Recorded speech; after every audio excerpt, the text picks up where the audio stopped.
Hello students, here our next lecture of class 12th subject biology. Okay, here our next topic is sexually transmitted diseases. Okay, sexually transmitted diseases and infertility. Okay इनको क्या कहा जाता है? Sexually transmitted diseases को STDs कहा जाता है. ठीक है, तो अब हमने इनके बारे में पढ़ना है. तो सबसे फर्स्ट हेडिंग हम लिखेंगे STD. ठीक है, STDs यानी कि सेक्सुअली ट्रांसमिटेड डिजीज के बारे में हम बात करेंगे. तो ये वो डिजीज होती है जो मेनली पास होती है एक पार्टनर से दूसरे पार्टनर को. मीन्स कि कब? ड्यूरिंग सेक्सुअल इंटरकोर्स के टाइम पे पास होती है वन पर्सन टू अनदर. और ये जो होती है इनको वेनरल डिजीज भी कहा जाता है. These disease are known as venereal diseases. और reproductive tract disease, reproductive tract infection या डिजीज, ट्रैक इन्फेक्शन RTIS भी इन्हें कहा जाता है. ठीक है, तो सेक्सुअली ट्रांसमिटेड जो डिजीज होती हैं इनके बारे में जब हम बात करते हैं तो हम बोलते हैं कि these are the disease that are mainly pass from one person to another during sexual intercourse. Okay, तो they are also known as venereal disease. VDS भी इन्हें हम कहते हैं, VDS वेनेरियल डिजीज. और रिप्रोडक्टिव ट्रैक इन्फेक्शन, इनको prevent कैसे किया जाए? इनको प्रिवेंट कर सकते हैं अनप्रोटेक्टेड सेक्सुअल इंटरकोर्स को प्रिवेंट करके. ठीक है, रोक के. अनप्रोटेक्टेड सेक्सुअल इंटरकोर्स अगर नहीं होगा तो उससे ये डिजीज फैलने का चांस कम हो जाता है. और ये डिजीज कौन कौन सी होती है? जेनिटल हर्प्स नाम की एक डिजीज होती है, जेनिटल हर्प्स. सिफिलिस, इसके बारे में आई होप आपने 10th में पढ़ा है. गोनेरी,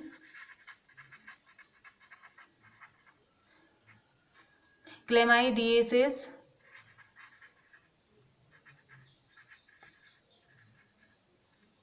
genital warts,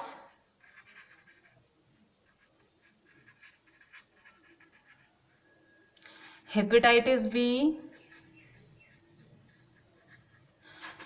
and infection of HIV leading to AIDS.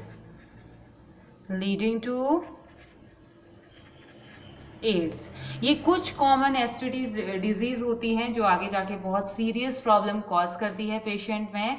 और इनका मेन रीजन है सेक्सुअल इंटरकोर्स से फैलना. ठीक है, तो इनको बस एक ही तरीके से रोका जा सकता है, वो है अनप्रोटेक्टेड सेक्सुअल इंटरकोर्स को रोका जाए या अनप्रोटेक्टेड जो सेक्सुअल इंटरकोर्स है उसमें उसको प्रिवेंट किया जाए. ठीक है, ये जो डिजीज होती है ये हाई सबसे ज़्यादा जो रिपोर्ट की गई हैं वो 15 से 24 एज ग्रुप के जो लोग हैं, जब 15 से 24 एज ग्रुप के जो कपल्स हैं या जो लोग हैं उनके बीच में ये देखा गया है. इनके बीच में सबसे ज़्यादा ये रिपोर्ट की गई है.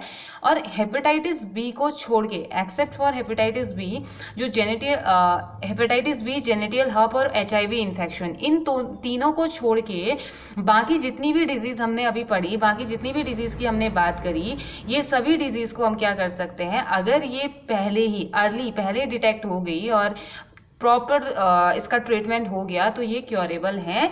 सिर्फ किस किस को छोड़ के? HIV, hepatitis B, genital herpes, ये क्योरेबल नहीं है. अभी तक भी मेडिकल साइंस में इनके लिए कोई भी मेडिसिन या कोई भी ऐसा टीका नहीं बना है, कोई भी ऐसी वैक्सीन नहीं बनी है जिससे हम इनसे बच सकें. ठीक है, या जो इन्फेक्टेड पर्सन है वो क्योर इस डिजीज़ को कर सके. तो अदरवाइज बाकी जो सिफिलिस, गोनेरी वगैरह हैं, जेनिटल वार्ड्स हैं, अगर उनका स्टार्टिंग स्टेट में पता चल जाए तो ये क्या हो सकती हैं, ये क्योर करवाई जा सकती हैं, क्योर करी जा सकती हैं. तो जो एसटीडीज होती हैं, जो अर्ली सिम्टम, अब दिक्कत ये होती है ना डिटेक्ट करने में, जो अर्ली सिम्टम होते हैं वो बहुत माइनर होते हैं या नॉर्मल से होते हैं, जहाँ पे ऐसे ही उसे मिसलीड कर दिया जाता है मिसगाइड वो हो जाते हैं कि नहीं ऐसा कुछ नहीं है, तो जेनिटल रीजन में प्रॉब्लम क्रिएट करते हैं, जैसे कि माइनर ईचिंग, थोड़ी बहुत ईचिंग हो सकती है जेनिटल रीजन में, फ्लूइड डिस्चार्ज हो सकता है, थोड़ा बहुत पेन हो सकता है, स्वेलिंग हो सकती है। इसके अलावा स्टार्टिंग में कोई भी सिम्टम्स नहीं दिखाई देते हैं। तो जो अगर फीमेल की अगर हम बात करें, इन्फेक्टेड फीमेल जो होती है वो कभी कभी सिम्टम्स शो ही नहीं करती है, उसकी बॉडी कोई सिम्टम्स शो ही नहीं करती है, और hence may remain undetected for long, बहुत लंबे टाइम के लिए अनडिटेक्टेड रह जाते हैं, पता ही नहीं चलता है कि डिजीज हो भी रही है। तो जो एसटीडीज होते हैं जैसे कि हेपेटाइटिस बी और एचआईवी, ये है जो कैसे ट्रांसमिट हो सकते हैं, ठीक है। एसटीडीज लाइक जैसे कि ट्रांसमिशन का इनका फॉर्म क्या क्या हो सकता है, ठीक है। ट्रांसमिशन का फॉर्म हो सकता है इनका कि जो कंटामिनेटेड इंजेक्शन वगैरह जो हैं, या पहले से यूज किया हुआ जो इंजेक्शन है किसी ऐसे पेशेंट का जिसको एचआईवी है, जिसको हेपेटाइटिस बी है, जिसको जेनिटल हर्प्स है, उसका अगर किसी दूसरे हेल्दी पर्सन ने जिसको कोई प्रॉब्लम नहीं है उस इंजेक्शन का अगर यूज कर लिया, तो हो सकता है उस इंजेक्शन से वो ट्रांसमिट हो जाए, ठीक है, निडल्स के थ्रू और सर्जिकल इंस्ट्रूमेंट के थ्रू। जो कि इन्फेक्टेड पर्सन है उसके जो सर्जिकल इंस्ट्रूमेंट यूज किए गए थे, उसकी जो निडल्स वगैरह यूज की गई थी, अगर वो नॉर्मल पर्सन में यूज की जाती है तो उसे फैल सकता है। दूसरा, transfusion of blood from infected mother to foetus, mother से फीटस में भी ये फैलने की कैपेसिटी रखता है, मदर से फीटस में भी ये फैल सकता है, ठीक है, ब्लड के ट्रांसफ्यूजन के थ्रू। अब जो पेशेंट होते हैं वो बहुत लंबे टाइम तक अनडिटेक्टेड रहते हैं, हमने बोला, और क्यों रहते हैं वो इसलिए क्योंकि जो सिम्टम है वो बहुत अर्ली स्टेज में आते ही नहीं है, पता ही नहीं चलता है सिम्टम्स का। और दूसरा, जो सोशल स्टिग्मा अटैच्ड है ना एसटीडीज से, मीन्स कि लोग जाते ही नहीं हैं, अगर थोड़ा बहुत प्रॉब्लम हो रही है जेनिटल ट्रैक में तो वो हॉस्पिटल की तरफ जाते ही नहीं है, ठीक है, इसलिए अर्ली स्टेज में उनका पता ही नहीं चल पाता है, क्योंकि अगर हॉस्पिटल जाएंगे ही नहीं तो डिटेक्ट होगा कैसे। वहाँ पे लोग शाई होते हैं, जहाँ पे नहीं बता पाते हैं वो अपनी प्रॉब्लम्स को, बट ऐसा आई डोंट थिंक कि ये एक अपने लिए अच्छा है, अपनी बॉडी को आप हार्म पहुंचाते हैं जब आप ऐसे करते हैं। तो अगर आपको कोई प्रॉब्लम है तो आप अपने गायनेकोलॉजिस्ट के पास जा सकते हैं, या जो भी आपके रिलेटेड, जो भी आपको बॉडी में भले ही किसी भी पार्ट में भी अगर प्रॉब्लम है, कोई भी प्रॉब्लम है, तो डॉक्टर्स के पास हमें जाना चाहिए, डॉक्टर से हमें कंसल्ट करना चाहिए, तभी हमें उसके लिए क्या मिल पाएगा, एक सूटेबल या एक बेस्ट एडवाइस हमारी बॉडी से या डिजीज से रिलेटेड। तो अच्छी एडवाइस डॉक्टर ही दे सकते हैं ना, तो हमें उनकी हेल्प लेनी चाहिए, ठीक है। अब फिर उसके बाद आता है जो लेट डिटेक्शन। अब हुआ लेट डिटेक्शन, बाद में पता चला बहुत ज़्यादा प्रॉब्लम हुई, तो उस समय क्या हो जाता है, लेट डिटेक्शन वो कॉम्प्लिकेशन कॉज करता है, जैसे कि पेल्विक इन्फ्लेमेटरी डिजीज को एक कॉज करता है। कभी कभी अगर फीमेल प्रेग्नेंट है तो वो एबॉर्शन कॉज कर देता है। और इक्टोपिक प्रेगनेंसीज को, इक्टोपिक प्रेगनेंसी क्या होती है ना, यूट्रस में जो जायगोट है वो डेवलप ना होके कभी फेलोपियन ट्यूब में ही डेवलप होना स्टार्ट हो जाता है, या यूट्रस के अलावा बाहर, यूट्रस के बाहर या यूट्रस से को छोड़ के अदर जगह पे जो जायगोट है वो यूटेराइन इम्प्लांटेशन, नॉर्मली अगर मैं बोलूँ तो इम्प्लांटेशन गलत जगह पे हो जाता है, यूट्रस में ना होके दूसरी जगह हो जाता है, तो उसे इक्टोपिक प्रेगनेंसी बोला जाता है। ये भी इसको कॉज करता है। और इनफर्टिलिटी, कभी कभी इनफर्टिलिटी और इवन कैंसर तक भी इनसे हो सकता है। तो अगर कोई प्रॉब्लम है, किसी को अगर ऐसी प्रॉब्लम होती है तो उसे कंसल्ट करना चाहिए डॉक्टर से, ठीक है। तो अब आता है प्रिवेंटिव मेजर्स, ठीक है, कौन कौन से प्रिवेंटिव मेजर्स होते हैं एसटीडीज के लिए। तो वन स्टूडेंट पैनिक नहीं होना है, सबसे पहले तो यही है प्रिवेंटिव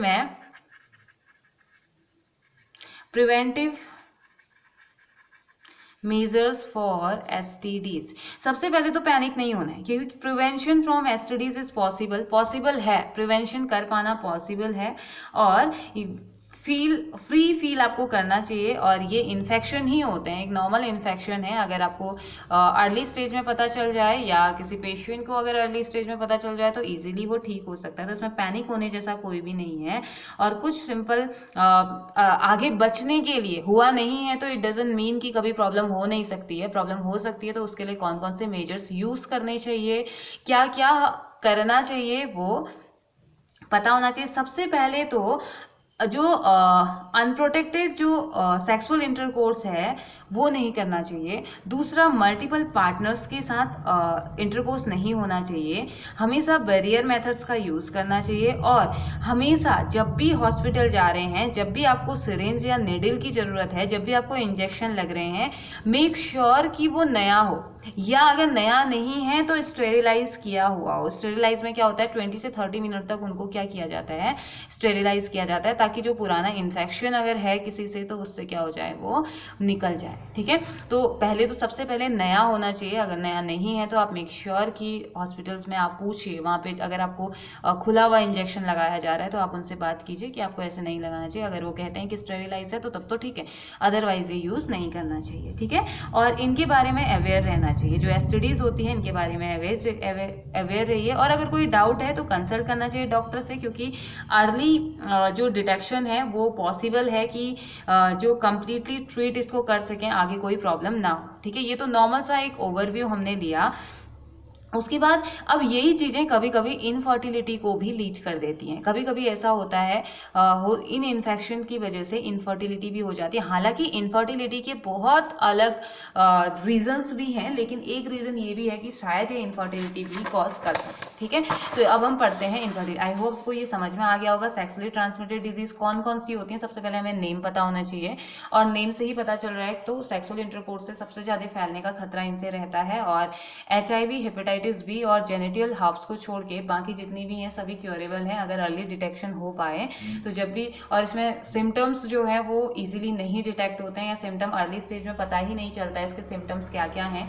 हल्की सी ईचिंग, स्वेलिंग जेनिटल ट्रैक में होता है तो उसे तो मिसलीड कर दिया जाता है कि नॉर्मल ऐसे ही बैक्टीरियल इन्फेक्शन या कुछ होगा, तो होता कुछ नहीं है, नॉर्मल इन्फेक्शन ही ये होता है, लेकिन आगे जाके प्रॉब्लम ये क्रिएट कर सकता है। ठीक है, तो अब हम बात करते हैं इनफर्टिलिटी की।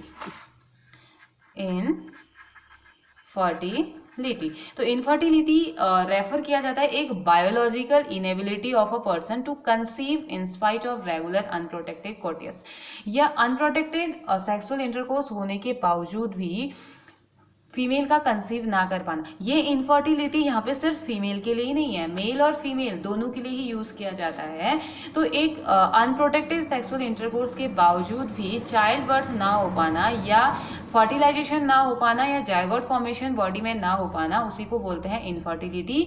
और ये इनफर्टिलिटी मेल में भी हो सकती है और फीमेल में भी हो सकती है। ठीक है, तो एक मेजर एस्पेक्ट है रिप्रोडक्टिव हेल्थ का, मीन्स की एक बड़ी प्रॉब्लम है पूरे वर्ल्ड में इनफर्टिलिटी जो है। बहुत सारे कपल्स ऐसे हैं जो इनफर्टाइल हैं, जो जिनकी बॉडी में इतनी कैपेसिटी नहीं है, या स्पर्म में इतनी कैपेसिटी नहीं है, या एग में इतनी कैपेसिटी नहीं है, रिप्रोडक्टिव ट्रैक में इतनी कैपेसिटी नहीं है कि वो आगे जाके जायगोट का फॉर्मेशन उनकी बॉडी कर सके, या मेल और फीमेल गैमेट फ्यूज हो सके। ठीक है, तो ये एक मेजर एस्पेक्ट है।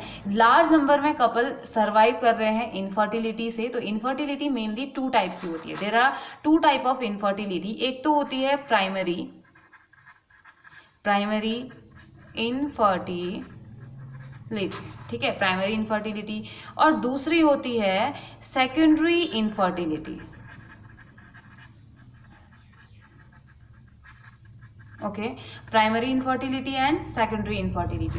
प्राइमरी इनफर्टिलिटी क्या होती है, ये रेफर करती है उन पेशेंट को जिनके तो चिल्ड्रन होते ही नहीं है। ठीक है, जिनके पास, refer to those patient who never had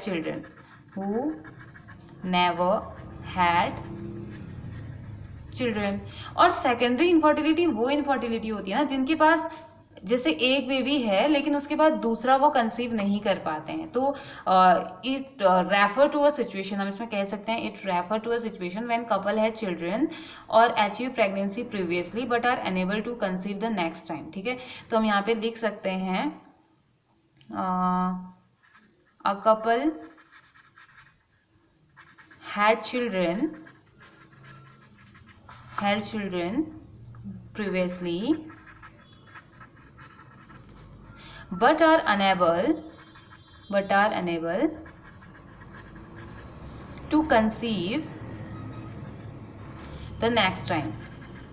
next time दूसरा बेबी या तीसरा जो भी बेबी है नेक्स्ट टाइम वो नहीं कंसीव कर पाते हैं, तो इसे सेकेंडरी इनफर्टिलिटी कहा जाता है। नॉर्मली इनफर्टिलिटी क्या होती है, कंसीव ना कर पाना, या जिनके पास चिल्ड्रन नहीं है, या जिनकी बॉडी सपोर्ट नहीं कर रही है फ्यूजन में, या जिनकी बॉडी में स्पर्म काउंट कम है, या जिनका स्पर्म पोटेंशियल नहीं है, जिनका एग पोटेंशियल नहीं है, एग नहीं इतना कैपेबल है, तो मेल फीमेल दोनों में हो सकता है। और दो टाइप की infertility, primary infertility and secondary infertility होती है।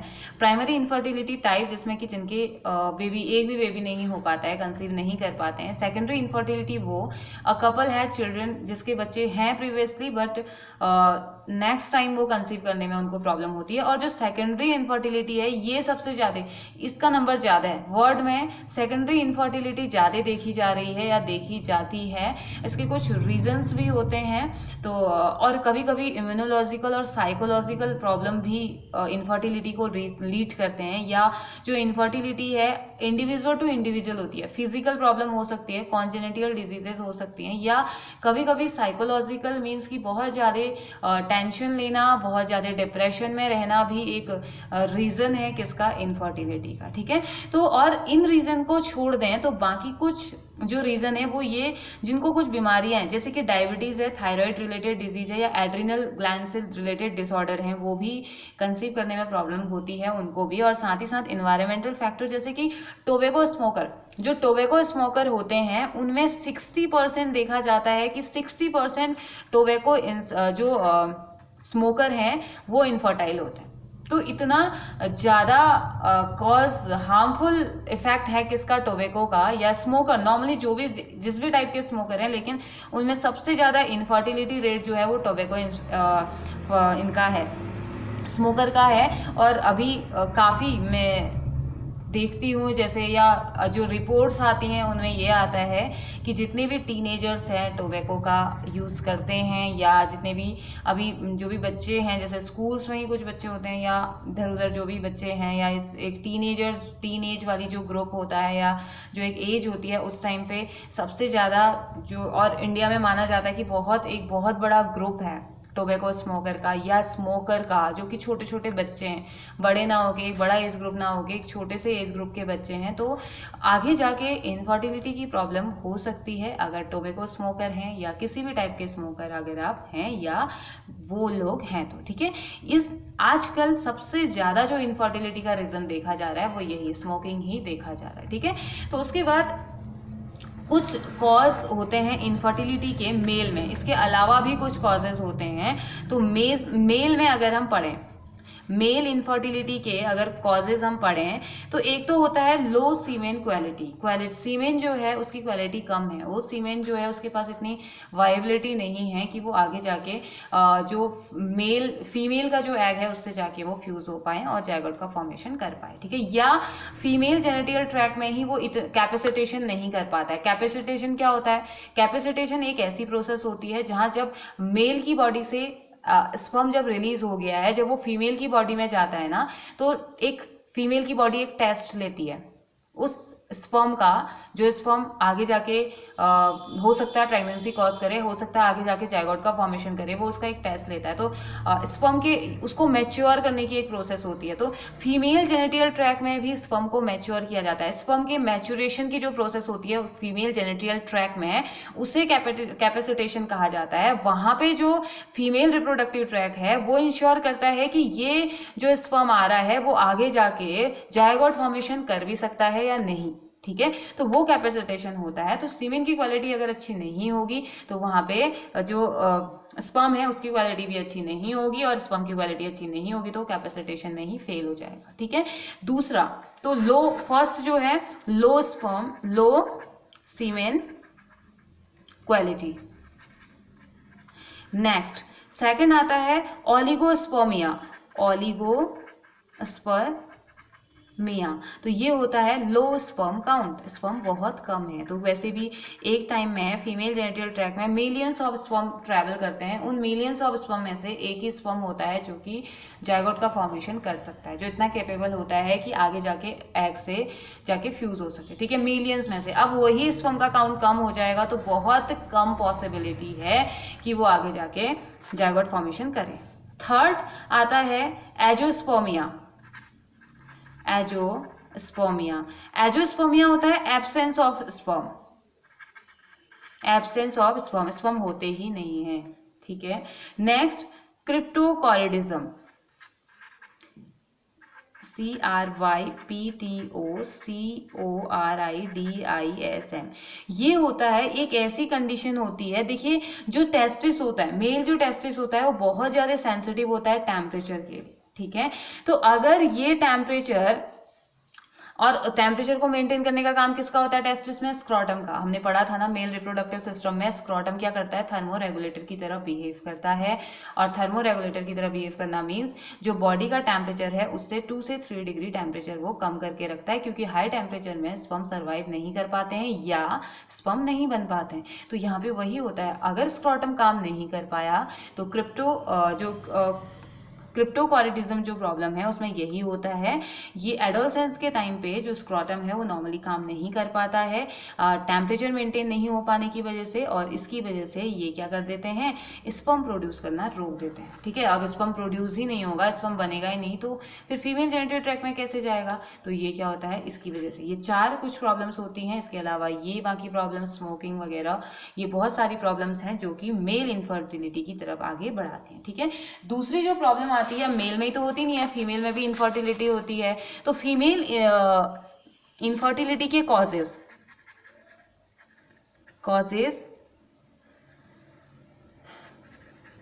इनफर्टिलिटी इन फीमेल के जो कॉजेज हैं वो तो एक तो है पॉलीसिस्टिक ओवेरियन सिंड्रोम, ठीक है। सिस्ट बन जाती है तो PCOS से कहा जाता है पॉलीसिस्टिक ओवेरियन सिंड्रोम। ओवरी में बहुत ज़्यादा सिस्ट का फॉर्मेशन हो जाता है, तो ये भी इनफर्टिलिटी को लीड करता है। और कभी कभी फैलोपियन ट्यूब ब्लॉक हो जाती हैं या डैमेज हो जाती हैं, ठीक है। दूसरा damage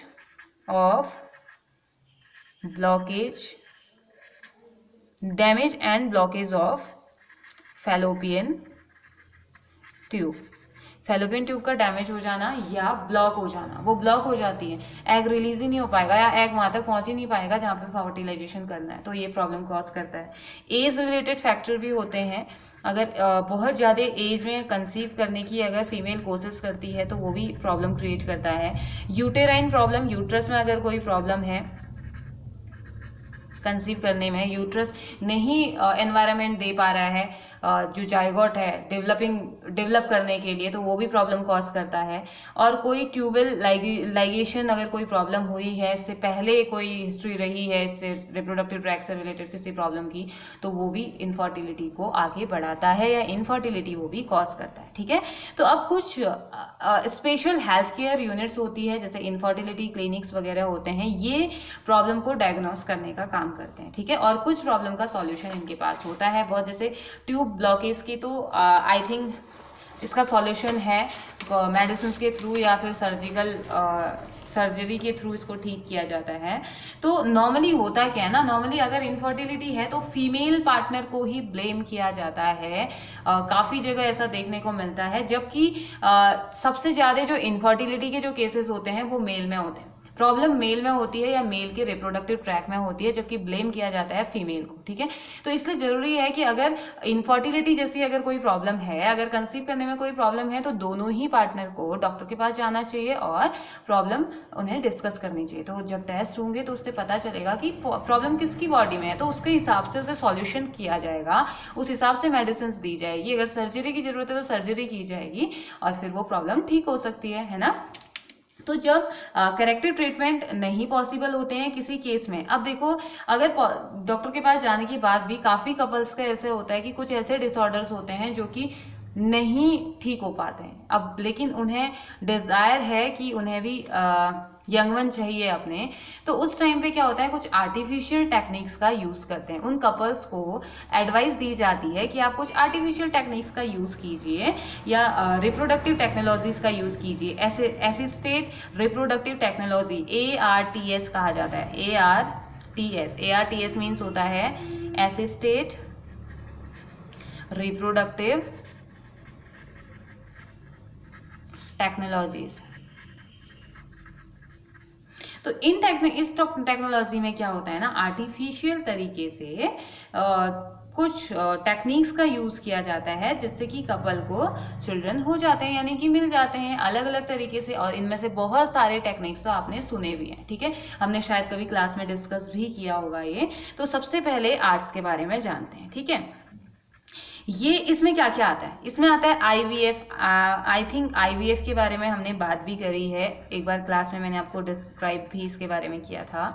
ICSI, ZIFT, gift etcetera, ये कुछ प्रोवाइडेड कह सकते हैं हम ट्रीटमेंट या कुछ प्रोवाइडेड एक होप देते हैं। आर्ट्स के अंदर IVF, ICSI, जिफ्ट ये सारी चीज़ें हैं। इनके अलावा भी अदर मेजर्स हैं जिनके थ्रू जो कपल्स हैं उनको, या जो इनफर्टाइल कपल हैं उनके लिए बहुत अच्छा एस्पेक्ट बन के आया, जिससे कि उनके अपने चिल्ड्रन हो सकते हैं। ये एक जर्नल टर्म रेफर किया जाता है मेथड को प्रेगनेंसी को बढ़ाने के लिए, प्रेगनेंसी को अचीव करने के लिए आर्टिफिशियल मीन से, ठीक है, आर्टिफिशियल तरीके इसमें यूज़ किए जाते हैं।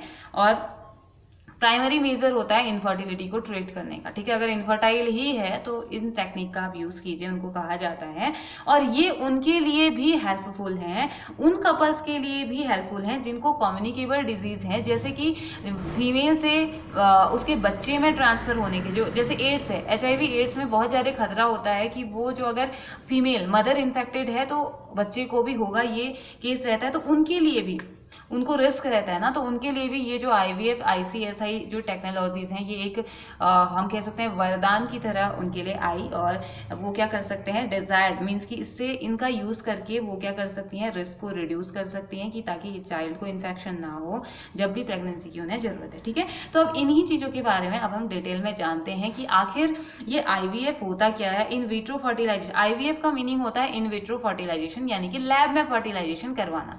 अब ये लैब में, अभी तक तो हमने पढ़ा कि फीमेल की बॉडी के अंदर फर्टिलाइजेशन हो रहा था, अब ये लैब में फर्टिलाइजेशन कैसे होगा, या इसी को अगर आपने IVF, आई नो 90% मैं श्योर हूं कि आप सभी लोगों ने IVF सुना है, लेकिन मैं 100% श्योर हूं आपने इसका दूसरा नेम सुना है। IVF का दूसरा नेम होता है टेस्ट ट्यूब बेबी प्रोग्राम। सुना है ना, सभी लोगों ने सुना है टेस्ट ट्यूब बेबी प्रोग्राम के बारे में। तो आज तक हम यही सोचते थे कि क्या होता होगा, ये ट्यूब में बेबी कैसे होता होगा, टेस्ट ट्यूब। हमने नॉर्मली टेस्ट ट्यूब का मीनिंग हम यही तो देखते हैं, ये टेस्ट ट्यूब होती है, तो फिर हम ये सोचते हैं कि आखिर टेस्ट ट्यूब में उतना बड़ा जो बेबी है वो कैसे डेवलप होता होगा, यही तो सोचते हैं ना। तो अभी इसके बारे में सब कुछ क्लियर हमारा हो जाएगा। तो IVF का मीनिंग क्या है, इन विट्रो फर्टिलाइजेशन, ठीक है, इन विट्रो फर्टिलाइजेशन और test tube baby programme, test tube baby programme. तो देखो ये एक टेक्निक है जिसमें इनिशिएट किया जाता है फर्टिलाइजेशन की प्रोसेस को, लेकिन आउटसाइड द फीमेल बॉडी के बाहर फर्टिलाइजेशन करवाया जाता है, followed by embryo transfer in which the embryo is placed inside the uterus या uterus with the intention to establish pregnancy.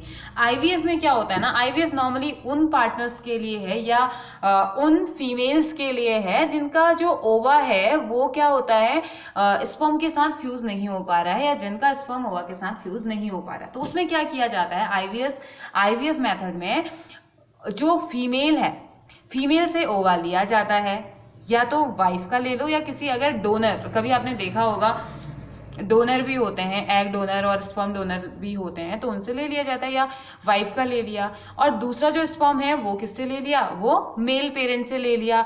दोनों के स्पर्म और एग को क्या किया जाता है, उनकी बॉडी से निकाल के लेबोरेटरी में सूटेबल हार्मोन्स की प्रेजेंस में, जैसा कंडीशन यूट्रस के अंदर होता है, जैसा कंडीशन फीमेल जेनिटल ट्रैक के अंदर होता है, वैसा कंडीशन उन्हें प्रोवाइड की जाती है। कहाँ, आउटसाइड द फीमेल बॉडी या नेचुरल बॉडी के बाहर लेबोरेटरी में। जिस हार्मोन की जरूरत होती है, अगर प्रोजेस्टेरॉन है, HCG है, जिस हार्मोन की जरूरत है वो सारे हार्मोन लेबोरेटरी में प्रोवाइड किए जाते हैं और आर्टिफिशियल फर्टिलाइजेशन उनका करवाया जाता है। अब जब फर्टिलाइजेशन हो गया, एम्ब्रियो वो बन गया, तो एम्ब्रियो बनने के बाद उसे फीमेल की बॉडी में ट्रांसफर कर दिया जाता है ना। इंटरेस्टिंग, क्या किया जाता है, अब प्रॉब्लम यहीं तक, most of the time problem यहीं तक आती है कि एम्ब्रायो फॉर्मेशन हो ही नहीं पाता है, फ्यूजन नहीं हो पाता है। फ्यूजन नहीं हो पा रहा है तो उसके लिए आईवीएफ टेक्नोलॉजी ले आई गई। आईवीएफ टेक्नोलॉजी में क्या किया गया कि मेल और फीमेल की बॉडी से गैमेट्स को निकाल दिया गया, स्पर्म और एग को निकाल दिया गया, और लेबोरेटरी में सूटेबल कंडीशन उसे देके, सूटेबल सारी कंडीशंस उसे देके, हार्मोन, एनवायरमेंटल कंडीशन, सारी कंडीशन सूटेबल देके क्या कर दिया गया, उसे क्या किया, एक जगह मीन्स की लेबोरेटरी में उसे फ्यूज करवा दिया गया। फ्यूज हुआ तो जायगोट फॉर्मेशन हुआ, जायगोट फॉर्मेशन के बाद एम्ब्रियो बन गया। जैसे ही एम्ब्रियो बना, अब क्या कर देते हैं, उसको इंजेक्ट कर देते हैं कहाँ, फीमेल की बॉडी में, ठीक है, फीमेल की बॉडी में कर देंगे, और उसके बाद वो नॉर्मली क्या हो जाता है, ग्रो करेगा और फिर बॉडी से बाहर डिलीवर कर दिया जाएगा।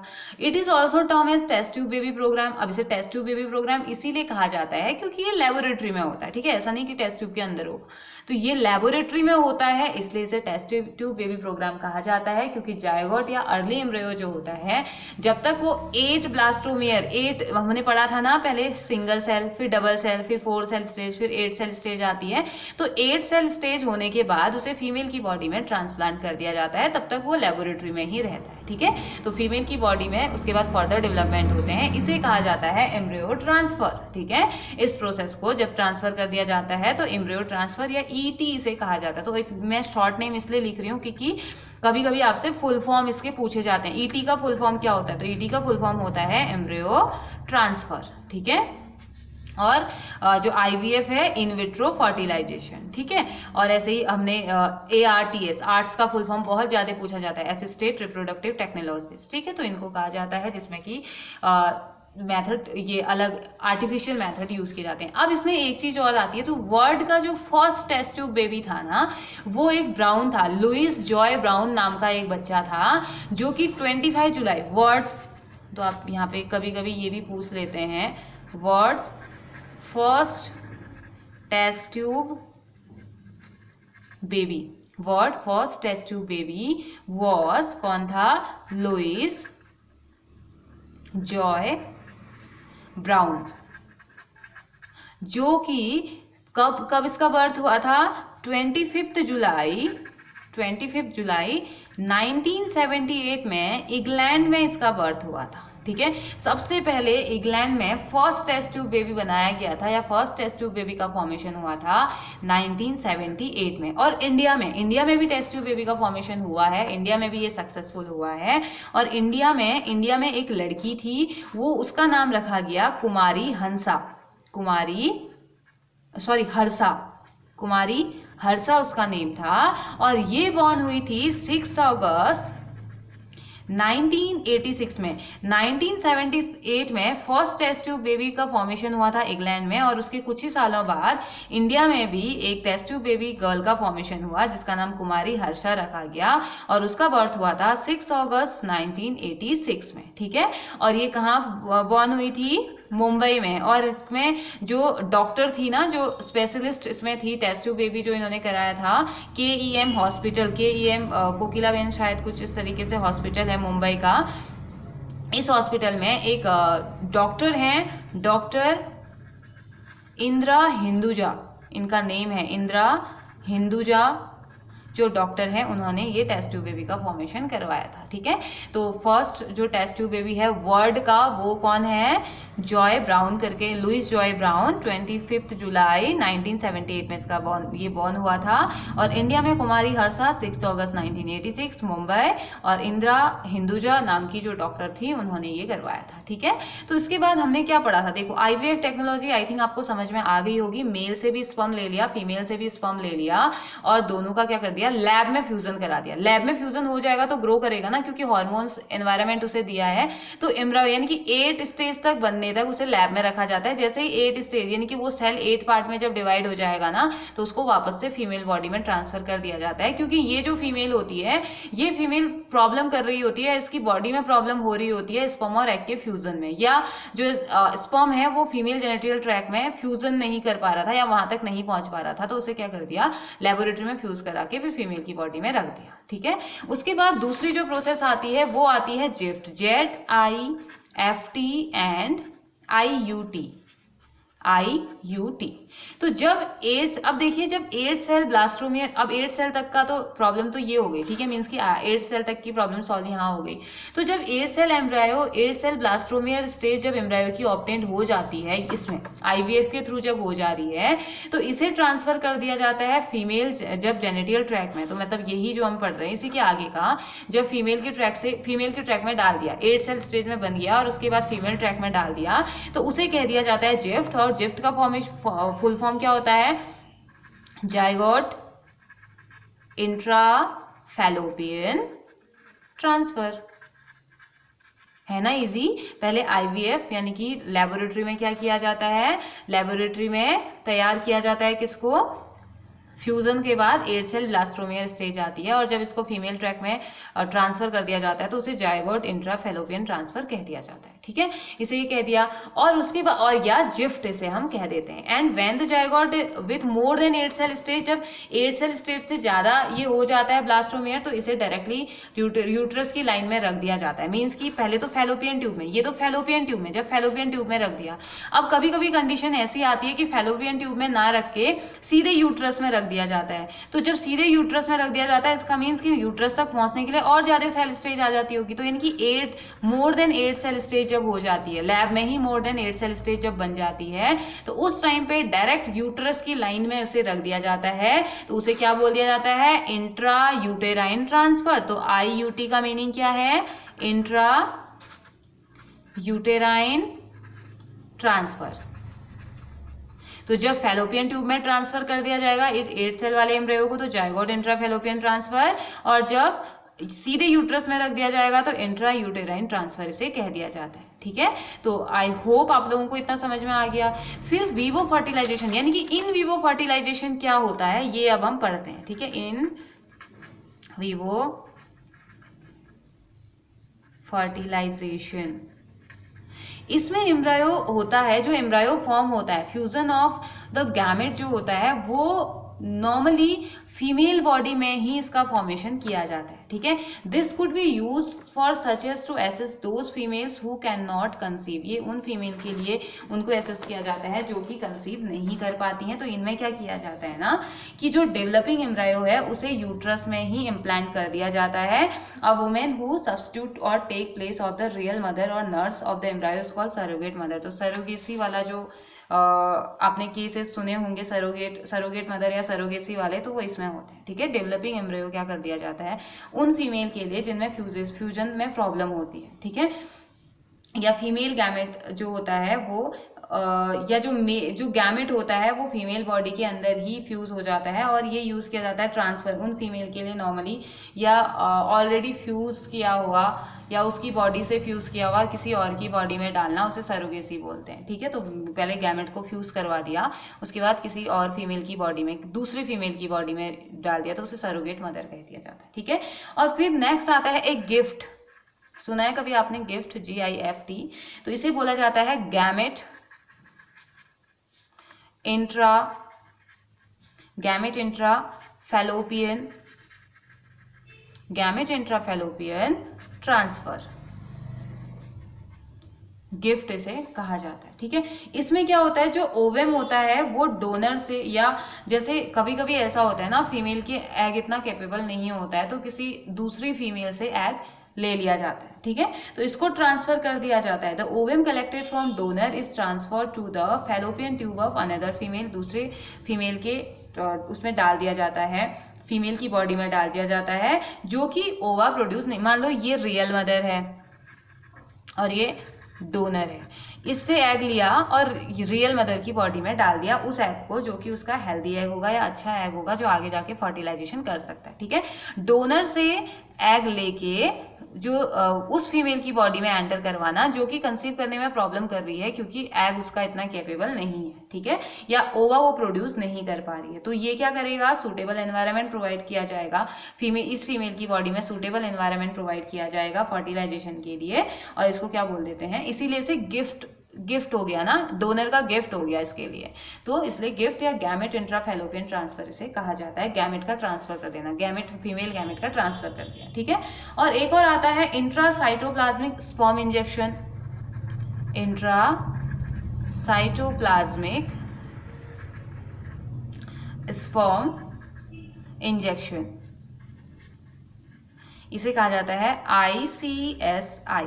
ओके तो इसमें क्या होता है, in this stage a single sperm is carefully, एक ही स्पर्म को क्या किया जाता है, केयरफुली इंजेक्ट करा दिया जाता है एग में, और उस स्पर्म को जो कि ठीक है, सब चीज से ठीक है, पोटेंशियल वाइज ठीक है, उसकी वायबिलिटी अच्छी है, वो मूव कर पा रहा है, तो उस स्पर्म को क्या कर दिया जाता है, फीमेल के एग में डाल दिया जाता है निडल्स का यूज करके। बहुत छोटी छोटी माइक्रो निडल्स होती हैं, उनकी हेल्प से फीमेल की बॉडी में एंटर करवा दिया जाता है और एग से उसे फ्यूज करवा दिया जाता है। ठीक है, ये कब होता है, ये बेनिफिशियल होता है मेल जो इनफर्टिलिटी होती है उसमें, जब स्पर्म काउंट बहुत कम होता है। ठीक है, उस टाइम के लिए इसे यूज किया जाता है इंट्रा साइटोप्लाज्मिक स्पर्म इंजेक्शन यानी कि ICSI। ठीक, उसके बाद एक और टेक्निक है AI, आर्टिफिशियल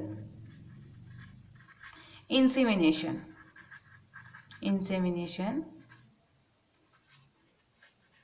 टेक्निक, AITV आप किसे कह सकते हैं, या आर्टिफिशियल इंसेमिनेशन टेक्निक।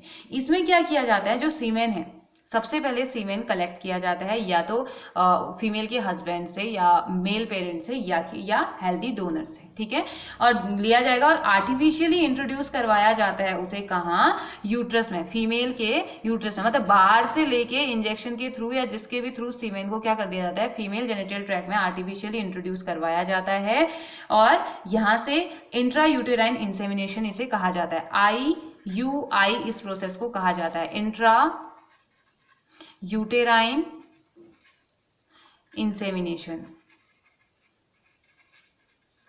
ठीक है, ये किया जाता है, फीमेल की बॉडी में डाल दिया जाता है, और ये यूज किया जाता है उन केसेस में जहां पे मेल पार्टनर अनेबल है इंसेमिनेट करने के लिए, या इजेकुलेशन के टाइम पे नॉर्मल अमाउंट में या जितने अमाउंट में स्पर्म काउंट की जरूरत है उतने अगर नहीं हो पा रहे हैं तो उस टाइम पे इसका यूज किया जाता है, स्पर्म काउंट जब बहुत कम होता है। और जितनी भी, आई होप कि आप लोगों को ये समझ में आ गया होगा जितनी भी टेक्निक हमने पढ़ी। अब जितनी भी टेक्निक है, ये इन सभी में बहुत ज़्यादा केयर की ज़रूरत होती है और स्पेशलिस्ट की ज़रूरत है। ठीक है, बहुत ही ज़्यादा एक्सपीरियंस्ड हम कह सकते हैं, या एक स्पेशलाइज्ड पर्सन की इसमें ज़रूरत होती है। एक्सपेंसिव इंस्ट्रूमेंट्स इसमें यूज़ किए जाते हैं, इसी वजह से बहुत कम सेंटर, इंडिया में बहुत कम, या हर जगह ही बहुत कम सेंटर इसके हैं, और इंडिया में तो स्पेशली कम सेंटर हैं, क्योंकि इनका जो बेनिफिट है और मतलब बेनिफिट या जो सक्सेसफुल रेट है वो अभी भी अनफॉर्चुनेटली अभी भी कम है। लेकिन हाँ, काफ़ी केसेस में ये सक्सेसफुल हुए हैं, काफ़ी केसेस में सक्सेसफुल इन्हें देखा गया है। तो मोरेवर इसमें ज़्यादातर क्या है, इमोशनल, सोशल, रिलीजियस फैक्टर भी इंटरफेयर करते हैं इन मेथड्स को एडॉप्ट करने में, और इंडिया में तो ये बहुत ज़्यादा है ही। फिर देयर आर मैनी, अब देखो अगर नहीं हो पा रहा है, अगर ये सारी चीज़ें, अगर कोई कपल ऐसे हैं जिनमें ये प्रॉब्लम है, तो हम उन्हें सजेस्ट कर सकते हैं कि आप ऑर्फेन, बहुत सारे अनाथ बच्चे भी तो होते हैं ना, सभी जगह हैं वो, इंडिया में क्या हर जगह है, इंडिया में तो बहुत ज़्यादा हैं, तो हम क्या कर सकते हैं, उनको एडॉप्ट करने के लिए एक एडवाइस दे सकते हैं, ताकि उन बच्चों को भी पेरेंट्स मिल जाए और उन्हें भी बच्चे मिल जाए, है ना। तो अगर ये एडॉप्शन नहीं हो सकता तो एडॉप्शन, इन बच्चों का जो एडॉप्शन है वो एक बेस्ट डिसीजन या best couple looking for parenthood, अगर पेरेंटहुड वो जीना चाहते हैं तो उन बच्चों से वो जी सकते हैं, उनके साथ जी सकते हैं। तो ये हमारे जो लॉज हैं वो परमिट करते हैं लीगल एडॉप्शन। कुछ लॉज को फॉलो करना होता है, कुछ चीज़ें फॉलो करनी होंगी लॉज को, और उसके बाद लीगल है एडॉप्शन।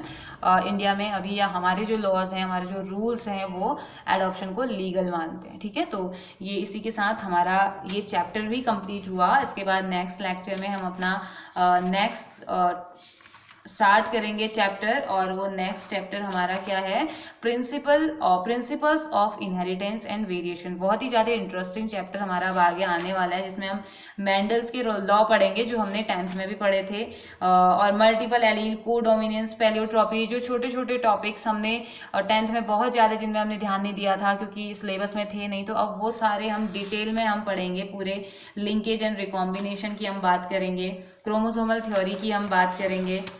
बहुत सारे टॉपिक्स यहाँ पे आने वाले हैं जो हमें बहुत सारे म्यूटेशन और हनी बी का हैप्लॉइड डिप्लॉइड मेथड, बहुत सारी चीज़ें हम यहाँ पे पढ़ने वाले हैं इस चैप्टर में, जो कि बहुत ज़्यादा इंटरेस्टिंग और सरप्राइजिंग काफ़ी जगह आपको दिखेगा कि अच्छा ऐसा भी होता है या ये भी हो सकता है। तो अभी आपको क्या करना है, चैप्टर पढ़िए।